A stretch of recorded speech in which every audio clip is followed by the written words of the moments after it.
Hola a todos, esta es la clase de Mecánica Cuántica 1 del posgrado en Ciencias con especialidad en Física del Instituto de Física de la Universidad Autónoma de San Luis Potosí.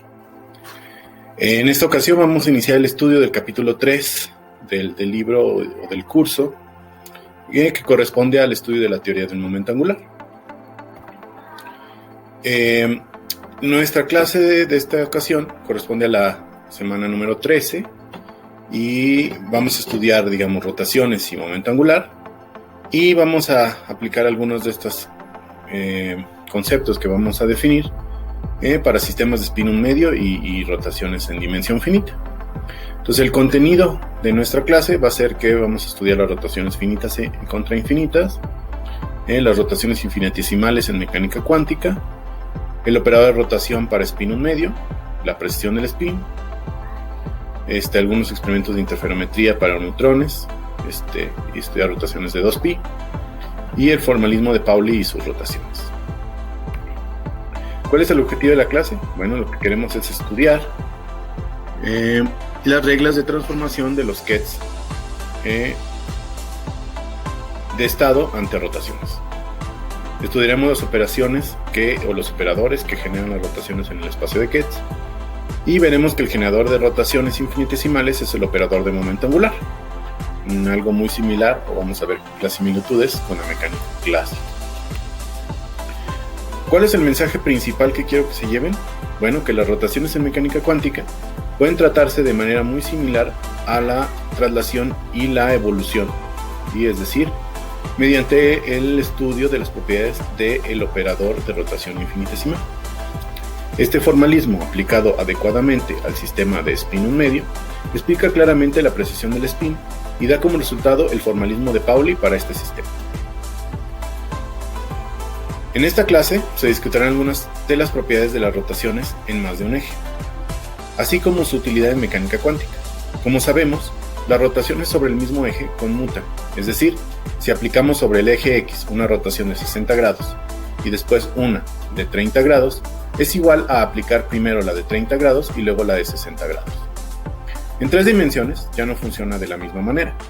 Si se aplica una rotación sobre el eje X y se sigue con una rotación sobre el eje Z, se obtendrá un resultado diferente que al aplicar la rotación primero en Z y luego en X. Para observar esto de manera cuantitativa, veamos lo siguiente. Sea un vector B con entradas Bx, By y Bz.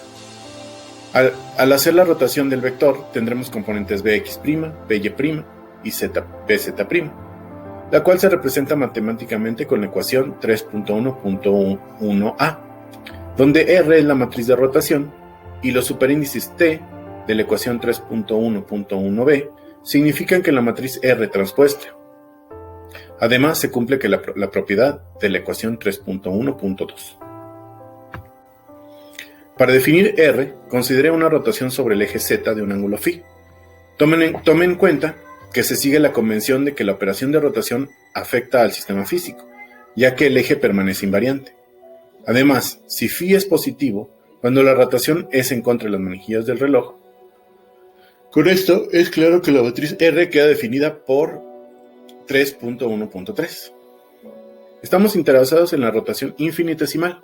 Así que por la serie de Taylor de senos y cosenos se obtiene la matriz de la ecuación 3.1.4, donde se ignoran los términos de orden mayor a 3.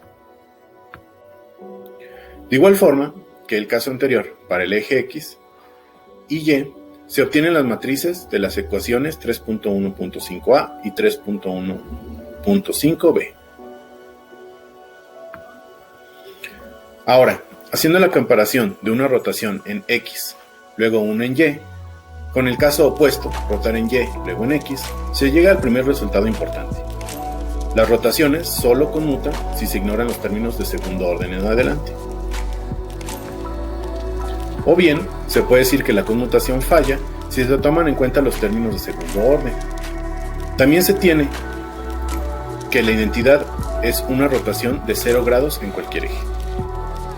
Obteniendo una relación de conmutación que se usará más adelante en la deducción de momento angular. Así que recuerden la ecuación 3.1.9. Noten que no se han usado conceptos de mecánica cuántica. Hasta ahora solamente son conceptos geométricos de transformaciones sobre vectores. La matriz R es una matriz ortogonal actuando en un vector B. Ahora, veamos cómo se caracterizan las rotaciones en cuántica. Ya que se afecta al sistema a rotar, los estados que resulten luego de la rotación se esperan sean diferentes a los estados no rotados. Asociando el operador D de R a la rotación y los kets con su índice R corresponden a los estados rotados, como en 3.1.10, la matriz D depende de la dimensionalidad n del espacio en cuestión. Para n igual a 2, el espacio corresponde a spin 1 medio, mientras que para n igual a 3, spin 1. Haciendo una analogía con los casos del operador de traslación y evolución, con el fin de construir el operador de rotación, recordemos que en los casos anteriores el operador se escribía de la forma mostrada en 3.1.11, con un operador hermitiano G. Por ejemplo, en el caso de traslación infinitesimal, tenemos que G se escribe como en 3.1.12. En el caso de evolución infinitesimal, G está definida como en 3.1.13. Sabemos de la mecánica clásica que el momento angular es generador de rotación, por lo que definimos el operador de momento angular JK, de tal manera que el operador para una rotación infinitesimal alrededor del eje K, por un ángulo de phi, puede ser obtenido haciendo uso de G como JK sobre H barra, como se muestra en 3.1.14. De manera más general, se tiene que D de n unitario de diferencial de phi, expresado en 3.1.15, para una rotación al eje caracterizado por un n unitario por un ángulo infinitesimal de phi. Entonces, una rotación finita puede ser obtenida aplicando sucesivamente rotaciones infinitesimales sobre el mismo eje. Por ejemplo, si queremos una rotación sobre el eje z de un ángulo phi, consideremos el límite expresado en 3.1.16, cuando n tiende a infinito, lo cual corresponde a la exponencial de menos ijz phi sobre h barra, cuya expansión en serie se muestra también en 3.1.16. Para obtener las relaciones de conmutación de momento angular, asumimos que el operador D de R cumple con las mismas propiedades que R, mostradas en las ecuaciones 3.117 de la A a la C. A la D, perdón.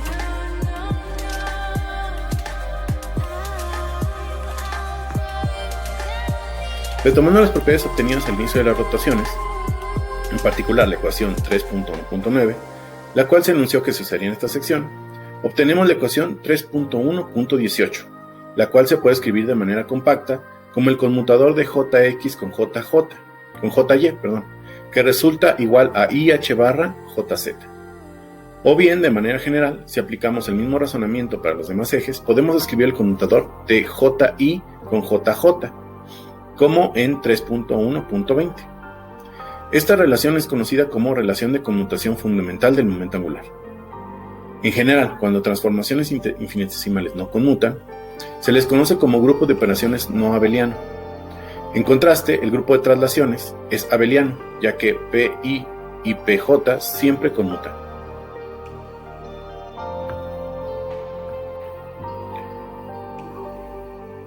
El n, la dimensionalidad menor, para que las funciones funcionen las relaciones de conmutación es 2. Se puede verificar que las operaciones o que los operadores X, SX, SY y SZ cumplen con las relaciones, sustituyendo JK por SK. Esto no es obvio a priori, pero hay experimentos de espectroscopía que ayudan a la demostración de dichas propiedades. Considera una rotación finita de un eje de un ángulo phi en el eje Z. El ket alfa rotado será igual al ket original por el operador de rotación, donde el operador de rotación es la exponencial de menos ISZ phi sobre h barra, es decir, la ecuación 3.2.3. Para ver cómo cambia la rotación al sistema, calculemos el valor esperado de Sx una vez que se aplicó la rotación.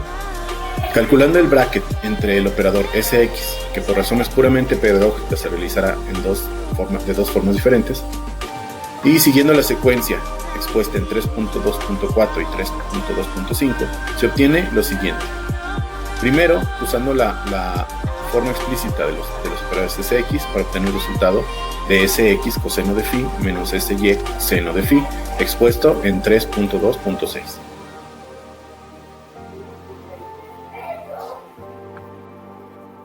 La segunda forma es usando la fórmula 2.4.37 y el lema de Baker-Hausdorff para evaluar el bracket, obteniendo evidentemente el mismo resultado en 3.2.7. Como se puede notar en las ecuaciones 3.2.8, 3.2.9 y 3.2.10, el valor esperado, que es calculado respecto al sistema original o no rotado, tiene un cambio.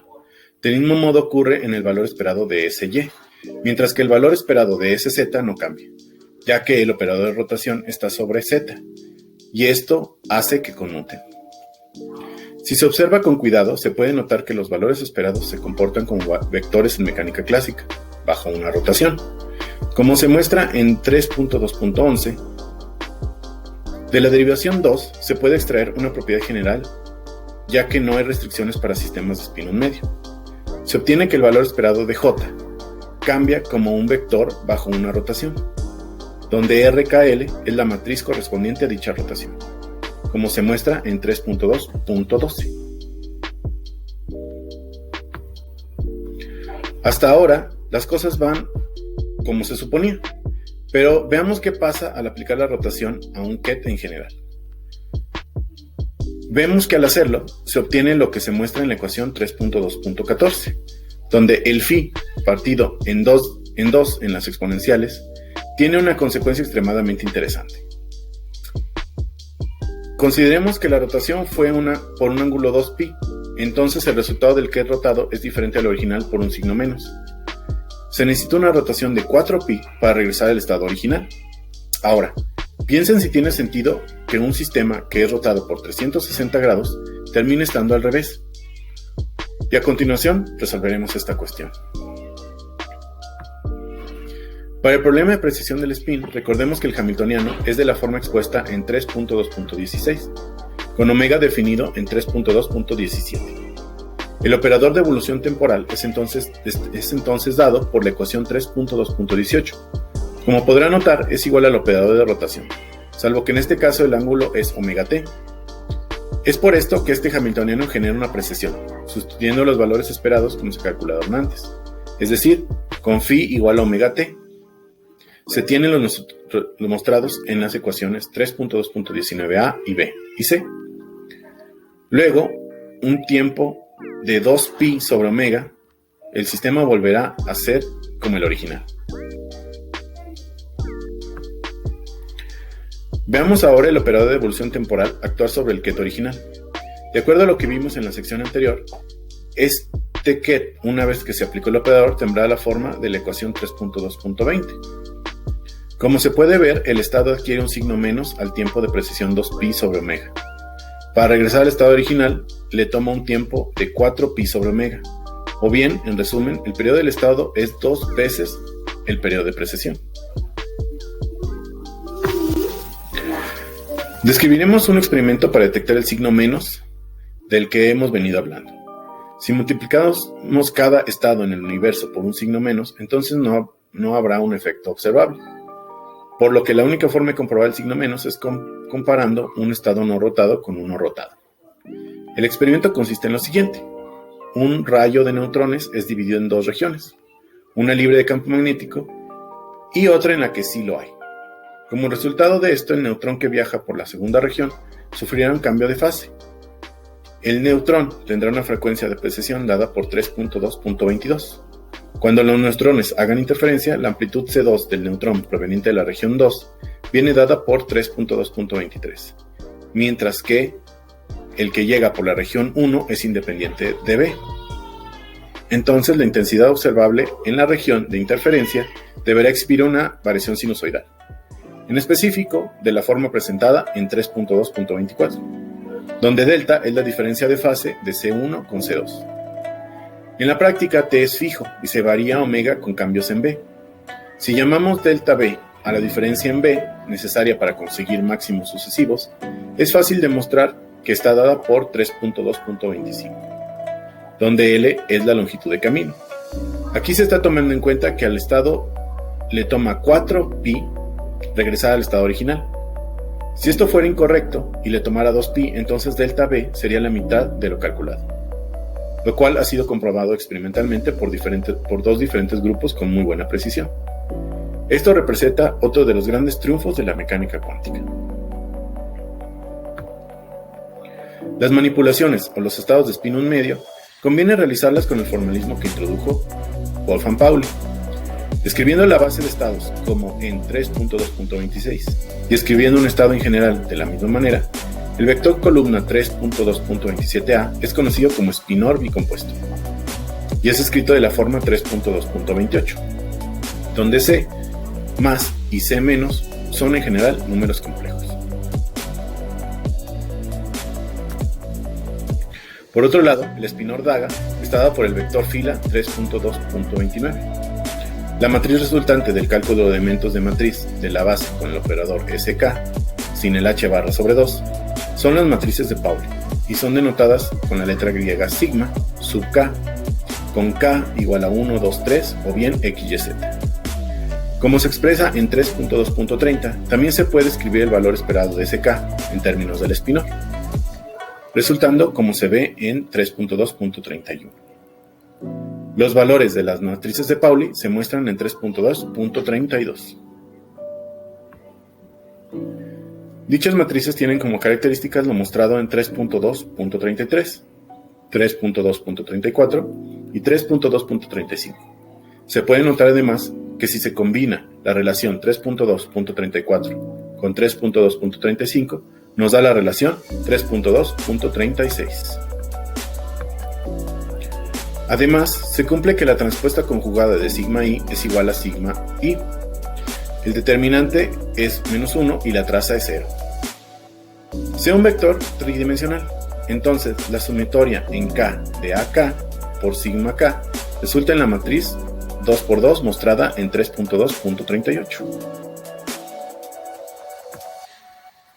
Otra identidad útil es la que se muestra en 3.2.39. Para probar esta identidad se necesitan las relaciones de conmutación y anticonmutación, que se mencionaron antes como se ve en 3.2.40. Además, si los componentes de A son reales, tenemos un sigma vector punto A al cuadrado que es igual a la magnitud de A al cuadrado.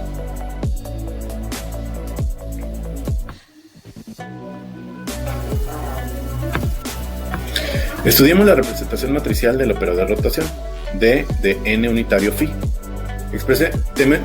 Tenemos la expresión 3.2.42. Usando 3.2.43, podemos hacer una expansión como se ve en 3.2.44. Para obtener esta exponencial es igual a coseno de phi medios por la identidad menos i sigma punto n seno de phi medios, como se muestra en 3.2.44. Si escribimos de forma explícita la matriz, esta será la que se muestra en 3.2.45. Aplicando dicho operador al spinor, queda como en 3.2.46. Por otro lado, las sigmas k permanecen invariantes ante rotaciones. Sin embargo, el bracket con el spinor sí tiene un comportamiento como de transformación similar a vectores. Véase la expresión 3.2.47. Un ejemplo de esto es si realizamos la operación 3.2.48. En el formalismo de Ketz vimos que para una rotación de 2π el estado alfa va a menos alfa. El análogo aquí sería el evaluar el operador de rotación en phi igual a 2π, obteniendo como resultado un -1 para cualquier n unitario. Como una aplicación instructiva de la matriz de rotación, veamos cómo construir un eigenspinor de sigma.n con eigenvalor 1. Recuerden que n es un vector unitario en alguna dirección. Nuestro objetivo es construir un chi tal que cumpla con 3.2.50. En otras palabras, buscamos un operador columna que represente S.n definido como la ecuación 3.2.51. Noten que puede ser resuelto como un problema de eigenvalores. Pero una manera alternativa de resolverlo es con matrices de rotación. Sean los ángulos polar y azimutal de n, beta y alfa, e iniciemos con el estado de spin hacia arriba. Primero rotamos sobre el eje Y un ángulo beta, subsecuentemente rotamos sobre Z un ángulo alfa, y se obtiene el estado que deseamos. En el lenguaje del formalismo de Pauli, esto es equivalente a aplicar el estado 1, 0 a la exponencial de menos i sigma 2 sobre beta sobre 2, después aplicar la exponencial de menos i sigma 3 alfa sobre 2. El resultado, como se ve en la ecuación 3.2.52, es el vector coseno de beta sobre 2e a la menos i alfa sobre 2 y seno de beta sobre 2e a la i alfa sobre 2. Cuyo resultado es el mismo que al resolver como un problema de eigenvalores, correspondiente al problema 1.9. Muy bien, con esto finalizamos las dos primeras secciones de nuestro capítulo y hagamos un resumen del mismo. Lo que hemos podido ver es que la rotación en el espacio de Hertz puede estudiarse de manera similar a las rotaciones en el espacio euclidiano, como una transformación matricial. Las rotaciones se pueden tratar usando el operador de rotación infinitesimal, de manera similar a las traslaciones o a la evolución temporal. El generador de las rotaciones infinitesimales es la componente del operador de momento angular paralelo al eje de rotación. El formalismo de rotaciones se puede aplicar al sistema de spin medio, explicando claramente la apreciación del spin. Con esto terminamos esta clase y continuaremos en la siguiente clase con más temas sobre el operador de momento angular. Muchas gracias.